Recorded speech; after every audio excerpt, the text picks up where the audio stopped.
વડાપ્રધાન શ્રી નરેન્દ્ર મોદીના વિઝનના કારણે પૂર્વોત્તર રાજ્યમાં પ્રવાસીઓનો પ્રવાહ વધ્યો.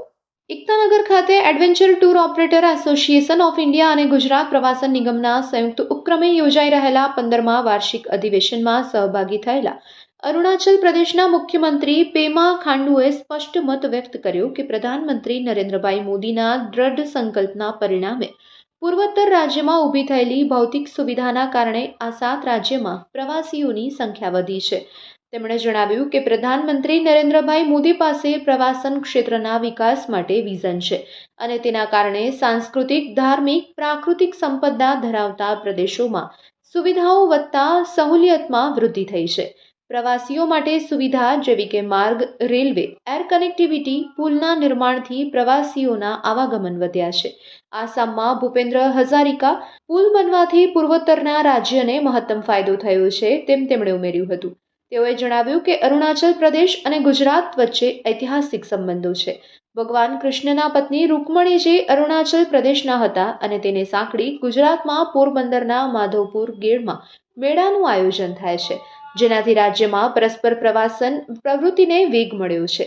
નર્મદા ડેમ અને સરદાર સાહેબની સૌથી ઊંચી પ્રતિમાના કારણે અહીં દેશ વિદેશમાં પ્રવાસીઓનો પ્રવાહ વધ્યો તે જોઈ શકાય છે. તેમણે કેન્દ્ર સરકારની દેખો અપના દેશ અભિયાનની પણ પ્રશંસા કરી હતી. સાહસિક પ્રવાસન પ્રવૃત્તિ માટે અરુણાચલ પ્રદેશમાં રહેલી તક પ્રસ્તુત કરતા શ્રી ખાંડુએ કહ્યું હતું કે અહીં પર્વત ઉપર 0 ડિગ્રી તાપમાન તો તળેટીમાં ગરમી હોય છે. પ્રાકૃતિક સુંદરતા અને ભૂખંડની વિવિધ સાહસિક પ્રવાસીઓને આકર્ષે છે.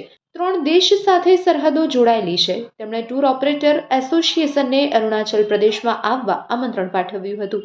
વધુમાં સરહદી વિસ્તારમાં એડવેન્ચર ટુરિઝમ માટે સસ્ટેનેબલ ડેવલપમેન્ટ સાથે પ્રવાસીઓ પોતાને સુરક્ષિત મહેસૂસ કરે તેવું વાતાવરણ અને ઇન્ફ્રાસ્ટ્રક્ચર ઊભું કરવું પડશે.